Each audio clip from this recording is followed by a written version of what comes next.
Oi, sejam bem-vindos à sala de aula. Sou o professor Silvio Figueiredo e hoje vamos continuar o tópico 3, refração da luz. Sem mais demoras, aula 2. Algumas consequências das leis da refração. Primeira consequência é o que a gente chama de ângulo limite. O ângulo limite é um ângulo onde, a partir dele, deixa de ocorrer a refração e passa a ocorrer o que a gente chama de reflexão total. O que a gente verifica é o seguinte: quando a luz está passando de um meio mais refringente para um meio menos refringente, ela vai estar se afastando da normal. Só que o que acontece é o seguinte, é que esse afastamento ele não é ilimitado. Na verdade, ela pode se afastar, mas até um certo limite, que é exatamente quando o ângulo de refração se torna 90 graus. Dessa maneira, o que é que nós vemos? Que quanto maior é o ângulo de incidência, maior será o ângulo de refração, atingindo o limite de 90 graus. A partir daí, toda a incidência vai gerar o que a gente chama de reflexão total. Que ângulo limite seria esse? Vai depender dos meios. Vai depender do meio 1, que é o mais refringente, e o meio 2, que é o menos refringente. Se aplicarmos a lei de Snell, nós determinamos que o ângulo limite é dado por seno do índice menor, seno de L vai ser igual a razão entre o índice de refração menor e o índice de refração maior. O sinal está escrito errado aqui. Perdoe-me, vou corrigir.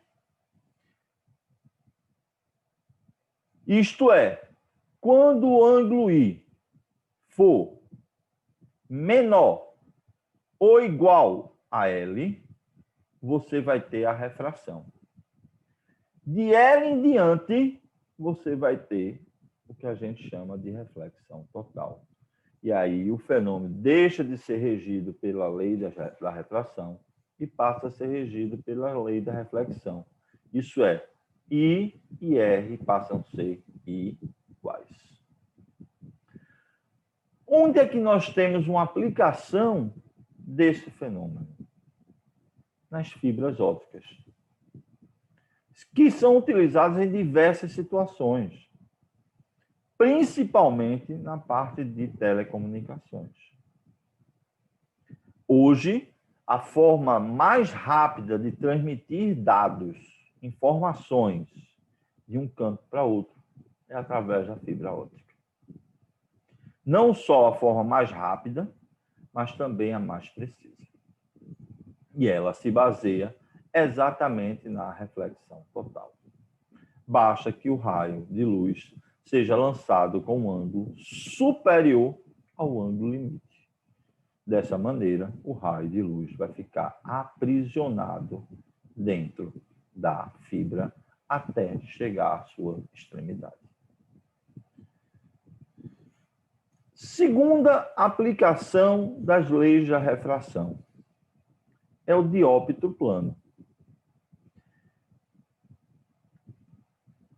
Tenho certeza que todos vocês, quando olham para uma piscina, por exemplo,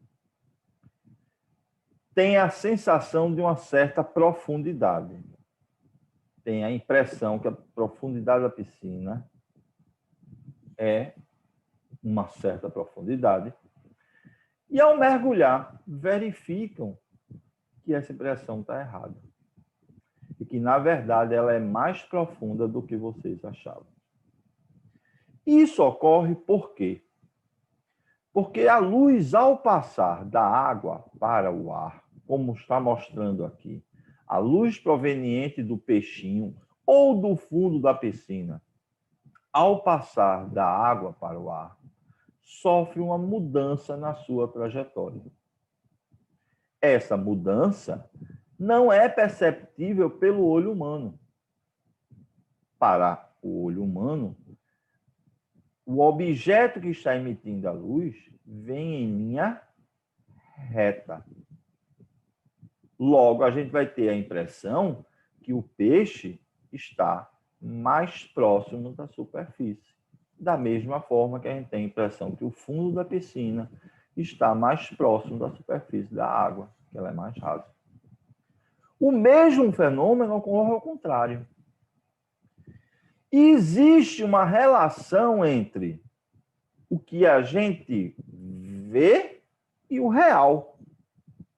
Existe uma relação entre a posição real do objeto e a posição do que a gente vê, que é a posição da imagem. A relação que existe entre DO e DI está associada exatamente com o quê? O índice que se encontra o observador e o índice que se encontra o objeto. A posição da imagem está associada ao índice do observador, que é quem vê a imagem. A posição do objeto está associada ao índice do meio onde se encontra o objeto, de forma diretamente proporcional. Vale ressaltar que isso é quando a gente olha em pequenos ângulos, certo? Não vou provar por quê, mas a gente trabalha sempre com pequenos ângulos. Isso é, quase olhando na vertical. Terceira aplicação são as lâminas paralelas.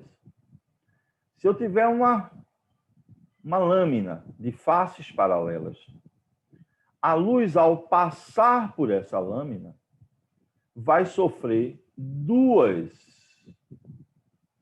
refrações.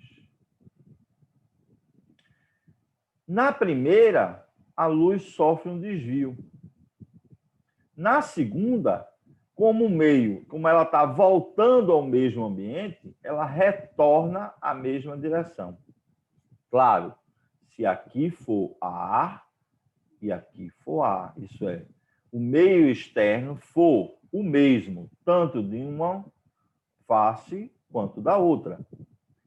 Essa mudança de ar, meio, ar, vai gerar um desvio, na verdade, um deslocamento. E esse deslocamento pode ser medido geometricamente. Quem preferir, pode olhar essa figura e fazer a geometria. Eu tenho um triângulo retângulo 1 e o triângulo retângulo 2. No triângulo retângulo 1, eu posso dizer que o seno de R é o cateto oposto adjacente, desculpe, o cosseno de R é o cateto adjacente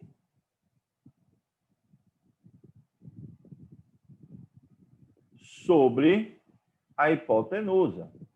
O cateto adjacente é a espessura da lâmina. E a hipotenusa, que eu vou chamar aqui de A, podia chamar de B, podia chamar de C, vou chamar de A, é um lado comum ao triângulo 2. Da mesma forma, você olhando aqui o triângulo 2, esse ângulozinho aqui é I menos R. e eu quero saber quem é o cateto oposto e eu tenho um lado comum. Então, usando o seno de I menos R, eu posso obter desvio igualando, isso é, isolando A nessa equação, isolando A na segunda equação e igualando, você vai ter a equação do desvio. Você tem duas opções, memorizar a equação ou usar seno, cosseno e tangente. No caso aqui a gente usou o cosseno e aqui usou o seno. A quarta aplicação é o prisma.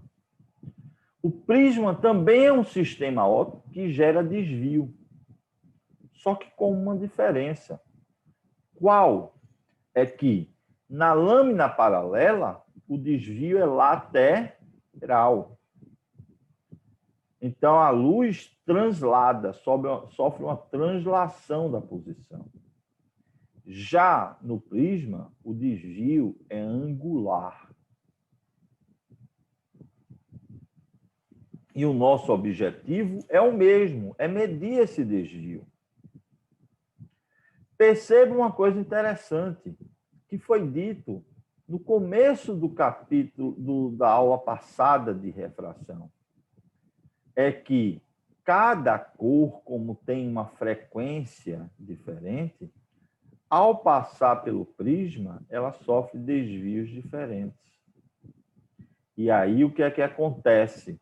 Vai acontecer que você vai ter uma dissociação das tonalidades. Qual é a luz que sofre o maior desvio? É exatamente a violeta. E a menor é a vermelha. Isso pode ser muito explorado em questões teóricas. Quem é o desvio? Geometricamente, o desvio é I1 mais I2 menos A. Mas o que é A? A é a abertura do prisma, que geometricamente é R1 mais R2. Mas quem é I1, I2, R2, I2? I1 é chamado de ângulo de incidência da primeira face. R2 vai ser o ângulo de refração da primeira face. R1. R2, o ângulo de incidência da segunda face. Você pode estar perguntando, Silvio, por que você está usando R? Porque a gente, para poder ficar uma lógica de, no meio, o meio 1 fica associado ao I e o meio 2 fica associado a R. Já que você, para essa refração, como para essa refração, vai ser utilizada a lei de Snell. Na primeira refração vai ficar N1 seno de I1 igual a N2 seno de R1. Então, N1 ficou com I, N2 ficou com R. Na segunda refração, N2 seno de R2 é igual a N1 seno de I2. Novamente, N2 e R2 ficaram juntos. Uma coisa interessante é que, se acontecer de você ter o desvio mínimo, o que é o desvio mínimo? É quando o raio que atravessa o prisma atravessa numa direção paralela à base do prisma. Neste caso, R1 e R2 serão iguais. Automaticamente, I1 e I2 também serão iguais. E aí as equações do prisma ficam simplificadas. Como R1 e R2 são iguais, eu posso chamar de R. Então, A vai ser 2R. Como I1 e I2 são iguais, eu posso chamar de I. Então, vai ser 2I menos A, o desvio. Particularmente, a maioria das vezes que cai questões de prisma, pelo menos no Enem, certo? Em muitos vestibulares, é comum cair questões teóricas do comportamento da luz ao passar pelo prisma. As questões matemáticas são bem trabalhosas muitas vezes. Mas vamos lá. O prisma pode ocorrer o que a gente chama de prisma de reflexão total. Esse tipo de prisma, ele é utilizado como espelho. E como é feito isso? A gente sabe que o seno do ângulo limite é um índice menor sobre o índice maior. O prisma de reflexão total é aquele prisma onde esse ângulo é superior a 42 graus, já que o índice do ar é 1 e o do vidro é 4/3. Isso quer dizer que esse símbolo aqui vai ser 42 graus. E a gente consegue isso exatamente com um prisma isósceles, porque aí o ângulo seria 45. Isso é, todo raio que entrar perpendicularmente a um dos catetos do prisma vai sair perpendicularmente ao outro. Nesse caso, você consegue um desvio de 90 graus. Em outras palavras, um objeto aqui vai ser visto aqui. Então, a face, a hipotenusa, funciona como sendo um espelho.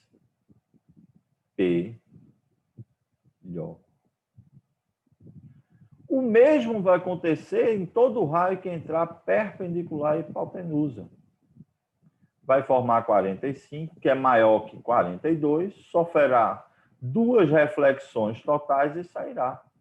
Mais uma vez, a hipotenusa funciona como sendo um espelho. Esses tipos de prismas são largamente utilizados no nosso dia a dia. Só que muitas vezes a gente nem conhece os instrumentos que utiliza. E assim a gente conclui a parte de prisma, a parte de refração. E eu preciso, então, só fazer exercícios. Vamos lá. Primeira questão. Vamos à prática. Em um experimento realizado em um laboratório, Maria colocou uma caneta laser adequadamente protegida no fundo de um aquário e depois encheu com um líquido desconhecido. Ao instalar o laser, ela mediu o ângulo limite para que ocorra a reflexão total na interface com o ar. Significa que ela colocou o laser de tal forma que aqui é o ângulo limite. Isso é, o ângulo de refração será 90 graus.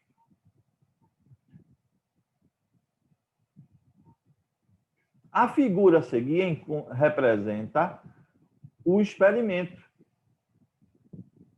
sendo que a seta do fundo do aquário representa a caneta laser e as outras, por sua vez, indicam a direção de propagação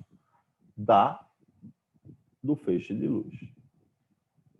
Dado cosseno e seno, o índice do ar, ele pergunta, dentre esses 5 líquidos da tabela, o índice de refração de qual líquido se aproxima mais do obtido pela experiência é.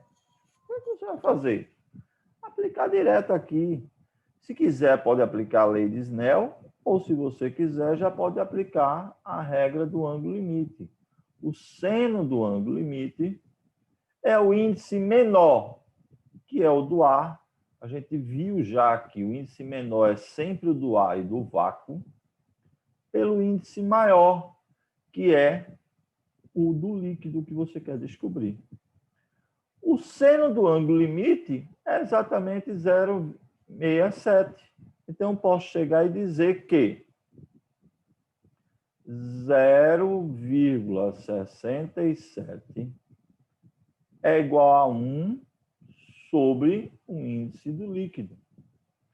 Então, N do líquido é 1 dividido por 0,67.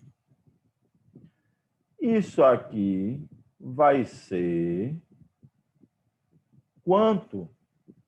Se você fizer essa divisão, vai dar aproximadamente 1,5. Portanto, a resposta dessa questão é a letra C.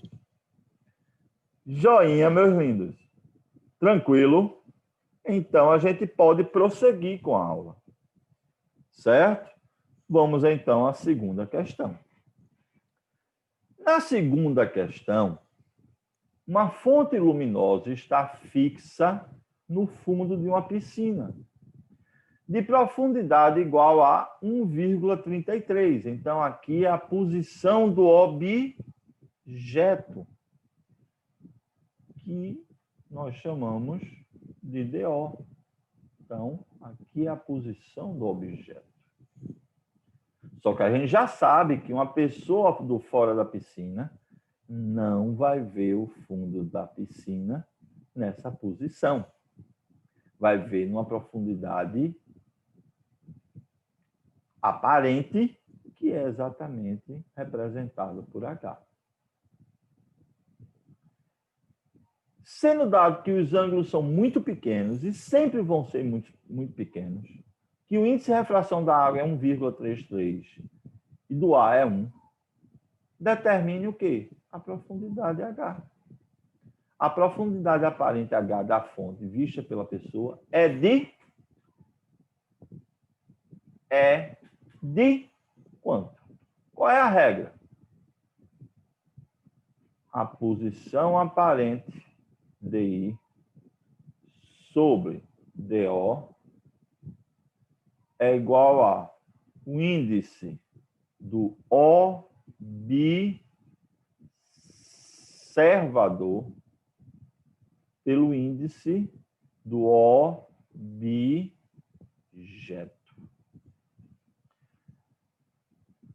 Isso quer dizer que H sobre 1,33 é igual a... O índice do observador é o índice onde o observador está. Ele está no ar.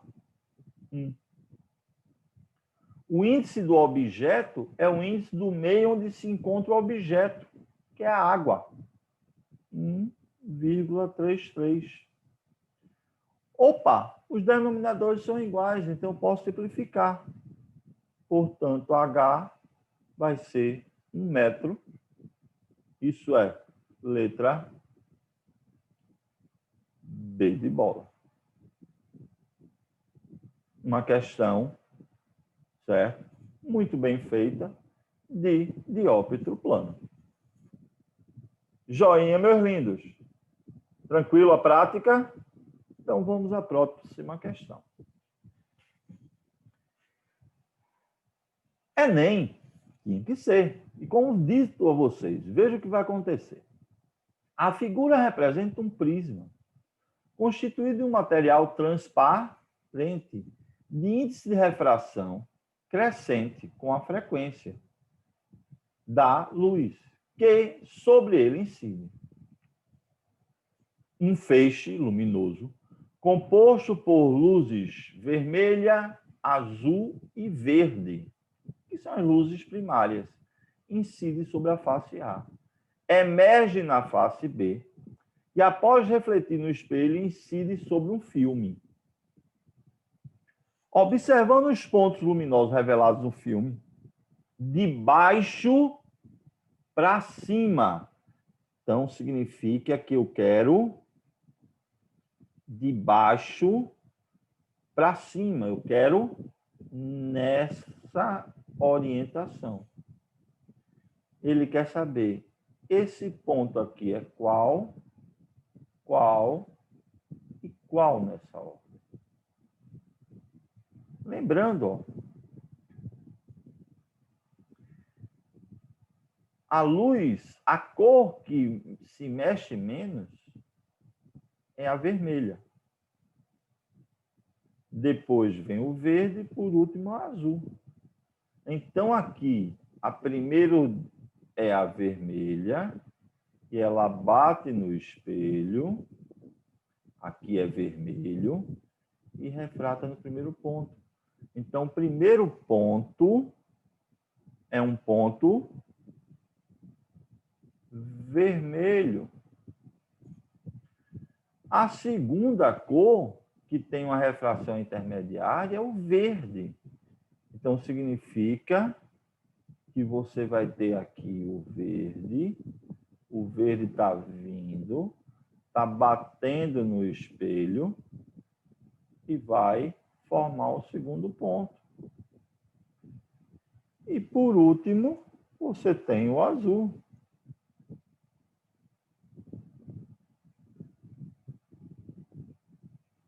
Então, é azul,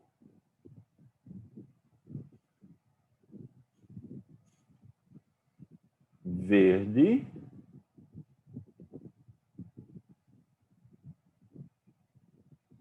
essa é a sequência que sai do prisma. E a sequência no filme é vermelho, verde e azul. Onde é que você tem isso? Na letra A. Então, vamos lembrar, ó. Quanto maior for a frequência, certo? Quanto, ó, veja, está aqui dito, ó, é crescente, o índice de refração é crescente com a frequência. O que quer dizer isso? Quanto maior for a frequência, maior é o índice. Maior sendo o índice, menor é a velocidade. Significa que mais próximo da normal vai ficar. Então, quanto maior a frequência, menor será o desvio. Quanto menor a frequência, maior será o desvio. Em outras palavras, aqui está o comprimento, isso aqui é o comprimento de onda. Ele está aumentando do violeta para o verde, significa dizer que a frequência diminui do vermelho para o violeta. Então, a frequência do vermelho é maior que a do verde, que é maior que a do azul. Joinha, meus lindos. Então, vamos à próxima questão. Certa piscina contém água cujo índice de refração é 4/3 e sua base se encontra a 3 metros.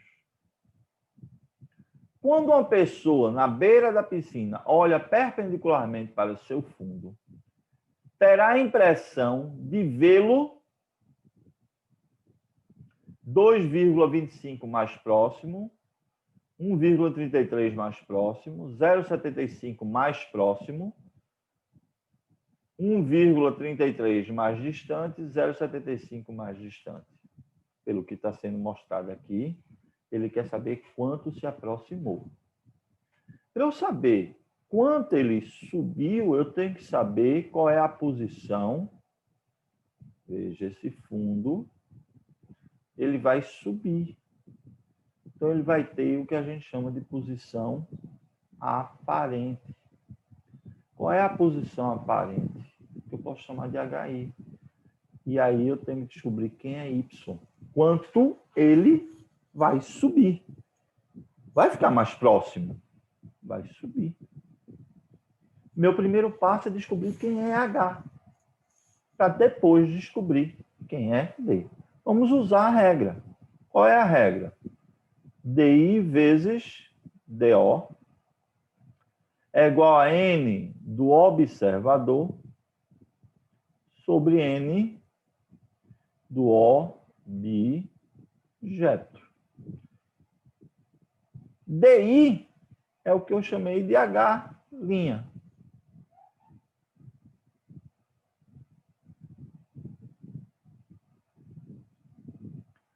DO é 3. N é exatamente o índice do observador, que é o A, que é 1. E aqui do objeto, 4 terços. Fazendo meios extremos organizando, a altura aparente, a profundidade aparente, vai ser 1 sobre 4 terços é 3 quartos. Fazendo meios extremos, 9 quartos, que é 2,25 metros. Essa é a profundidade aparente. Isso quer dizer que quanto foi que aparentemente o fundo se aproximou? Vai ser a diferença entre o que era, o que é, e o que aparentemente me mostra. Isso é, para o observador, parece que o fundo da piscina se aproximou 0,75 metros em relação à posição real. Letra C. Joinha, meus lindos. Vamos então continuar com a nossa prática. Questão 5. Pessoal, essa é uma questão clássica, certo? Clássica. O que é que diz essa questão? Uma haste luminosa de 2,5 metros de comprimento está presa verticalmente a uma boia de 2,26 metros de raio, que flutua nas águas paradas e transparentes de uma piscina, como mostra a figura. Devido à presença da boia, o fenômeno da reflexão total da luz apenas uma parte dessa haste pode ser vista por um observador que esteja fora d'água. Sendo o índice de refração do ar igual a 1 e o da água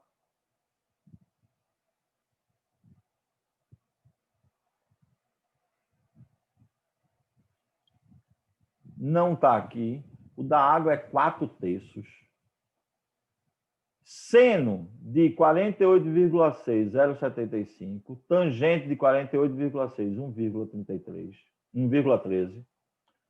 O observador que esteja fora da água pode ver, no máximo, que percentual da haste. O que é que vai acontecer? Eu vou pegar aqui 2 pontos. Se eu pegar aqui esse ponto e traçar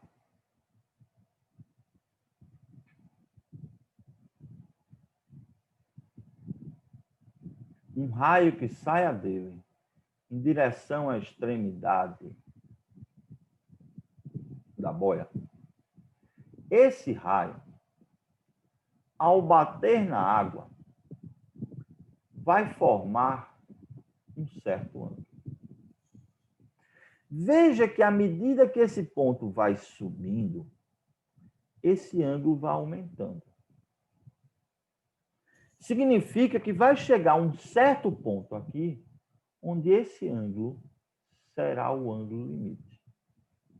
Em outras palavras, qualquer ponto acima eu não vejo, qualquer ponto abaixo eu vejo. Eu quero o percentual do comprimento da haste que poderá ser vista por um observador. Eu quero saber quanto é este percentual. Se é 20%, 40%, 50%, 60% ou 70%. Para saber esse percentual, eu vou ter que saber qual é o comprimento que é visto. Eu tenho que saber quem é x. E aí, por geometria, você verifica que esse ângulo é igual a este. E aqui eu tenho um triângulo retângulo, onde eu preciso saber quem é o cateto adjacente e eu conheço o cateto oposto. A relação entre cateto adjacente e cateto oposto é tangente. Então, tangente de L seria cateto oposto 2,26 sobre o cateto adjacente. Mas eu não sei quem é L. Mas eu tenho como descobrir facilmente. Quem é L? L pode ser obtido através do seno do ângulo limite. L é o índice menor, que é o A, sobre o índice maior, que é a água, que é 4/3. Então, o seno do ângulo limite é 3/4. Só que 3/4 é 0,75. Significa que o ângulo limite é 48,6. Na verdade, eu já desconfiava. Se ele me deu a tangente de 48,6, é porque eu vou usar exatamente essa tangente. Certo? Logo, 1,13 é igual a 2,26x sobre x. X, então, é 2,26 sobre 1,13. X é igual a 2 metros. Isso é, se eu não enxergo 2 metros, eu enxergo meio metro. Então, significa que isso aqui, ó, equivale a meio metro. Percentualmente, o que é que eu faço? 100% é o tamanho da haste. Qual percentual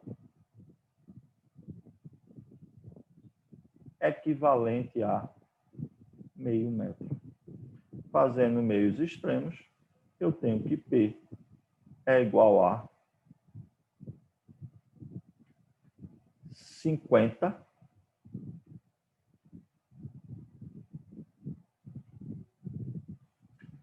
dividido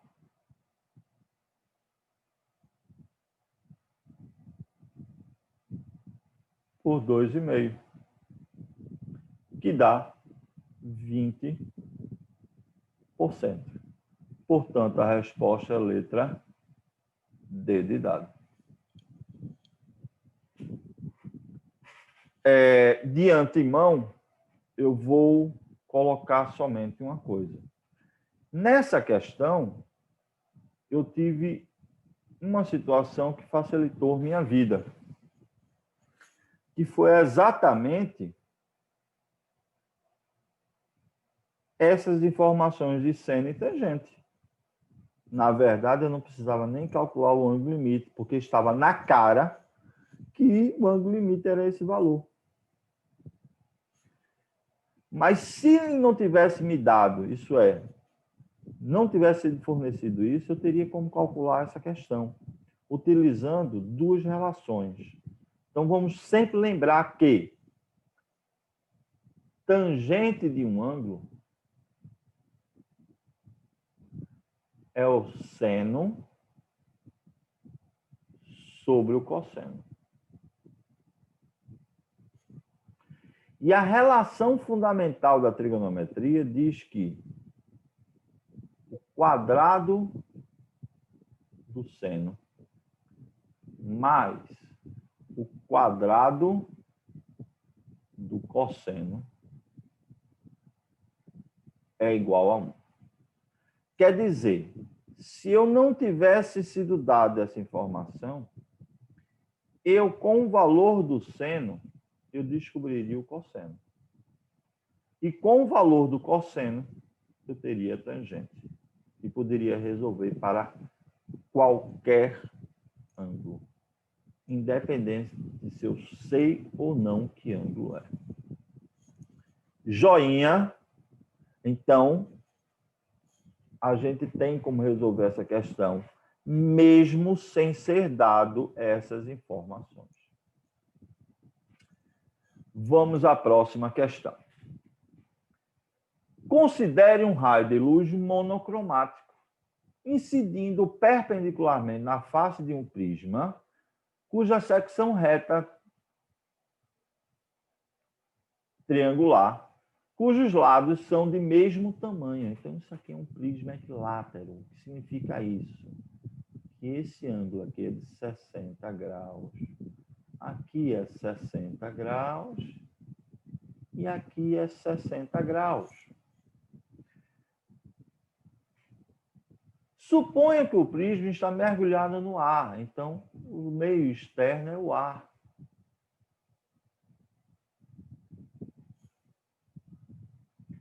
Obtenha, e que possui índice de refração N. Obtenha a condição sobre N para que haja emergência do raio de luz apenas na face AC.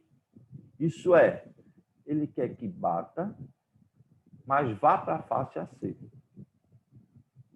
O índice do A é 1. Pessoal, se aqui é 60 e essa incidência é perpendicular, aqui é 30. Se aqui é 30, significa que esse ângulo aqui vai ser 60. Para que a luz, ao bater nesse ponto, vá para o lado AC, ela não pode refratar. E para não refratar, é necessário que 60 graus, que o ângulo de incidência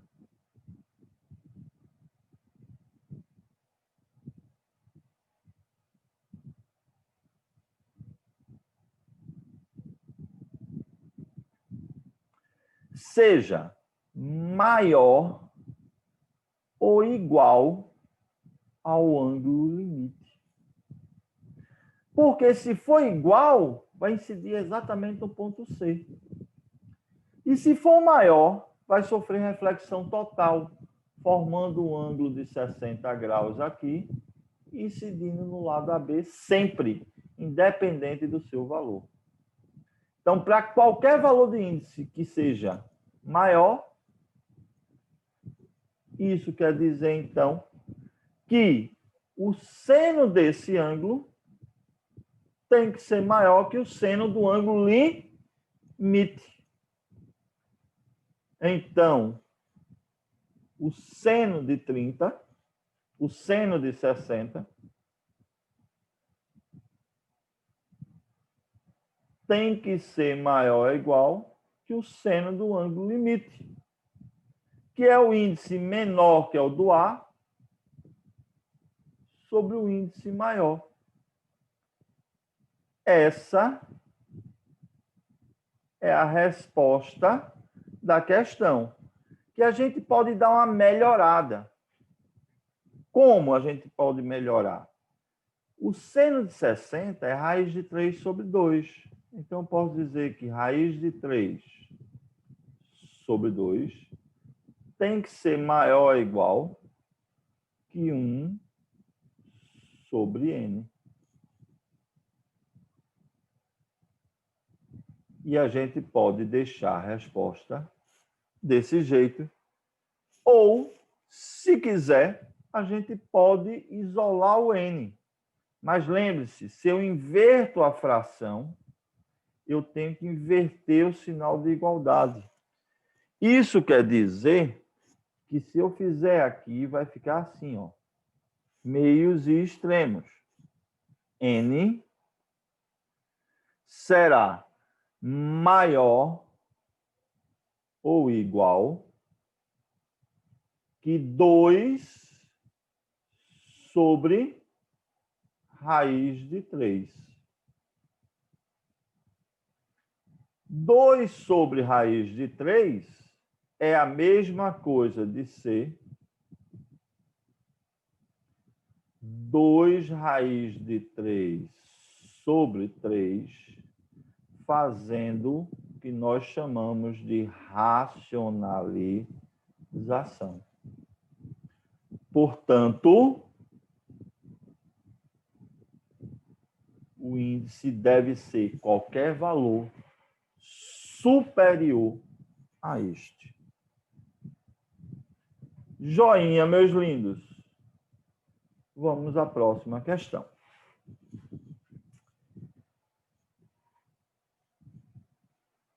Um raio de luz propaga-se no ar. Então, aqui fora é o ar, cujo índice é 1. Incide sobre o topo de um cubo de vidro, cujo lado é 8 centímetros, formando um ângulo alfa, que é o ângulo de incidência, com a normal. O raio emerge da base do bloco a uma distância de 6 centímetros à esquerda em relação à vertical do ponto de incidência, conforme a figura seguinte. Sabendo que o seno de alfa é 0,9, determine o índice de refração do vidro. Pessoal, olha a figura, por favor. Aqui está havendo uma refração. Isso aqui é o ângulo de refração. Nós temos ali um triângulo. E não é qualquer triângulo. É um triângulo retângulo.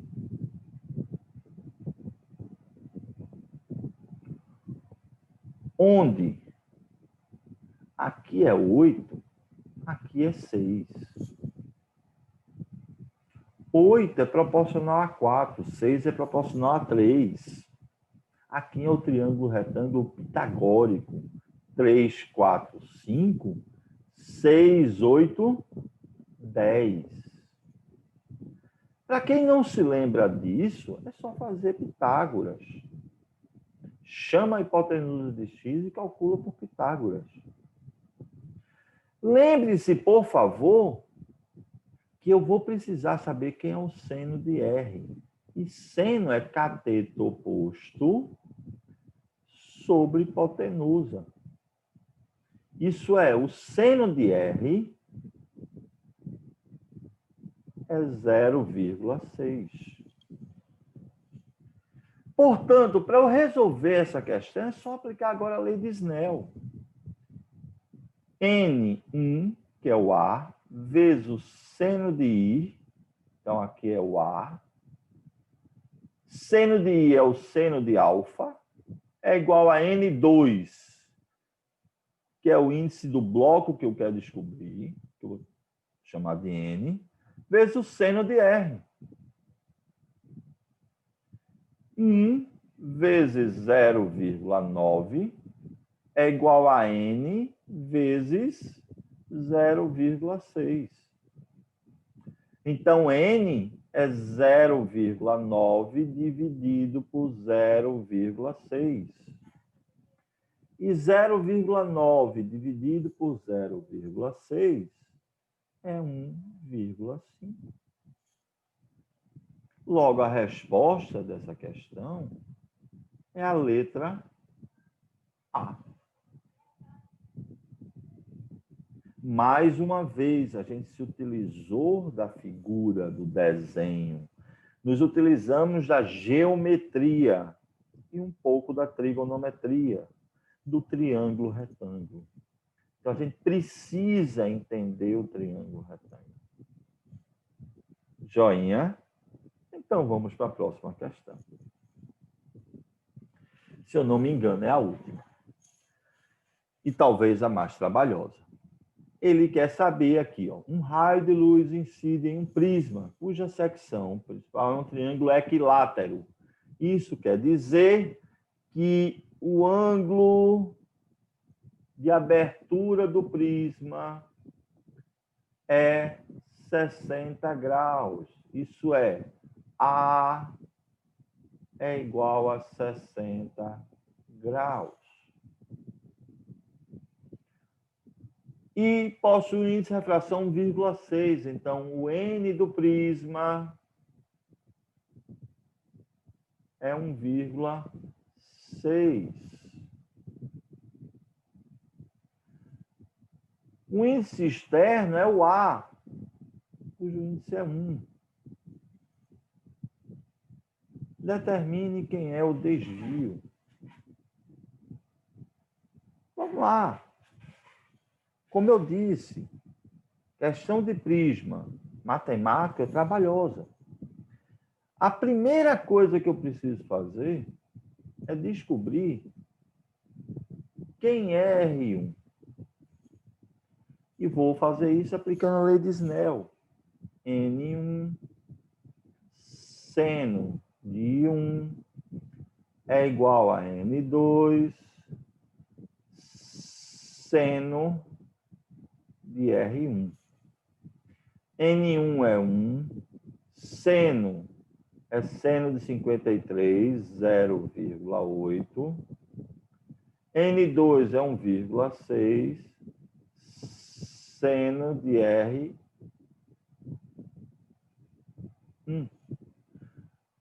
O seno de R1 vai ser, então, 0,8 dividido por 1,6. Isso é, o seno de R1 é igual a 0,5. R1, portanto, vai ser 30 graus. Feito isso, a gente vai fazer o segundo, descobrir quem é R2. Como? A é sempre R1 mais R2. Só que aqui a gente determina que 60 é igual a 30 mais R2. E aí a gente conclui que R2 também é 30 graus. Toda vez que R1 for igual a R2, I1 será igual a I2. Implica que o desvio vai ser 2 vezes I menos A. Então, o desvio vai ser 2 vezes 53 graus menos 60 graus. Então, o desvio vai ser 106 menos 60, 46 graus, que é a letra C. Pessoal, se não houvesse essa igualdade, você seria obrigado a descobrir quem é I2. Porque sem essa igualdade, o meu desvio não seria calculado por essa forma. Seria calculado pela equação geral. Eu só pude calcular por essa equação porque eram iguais.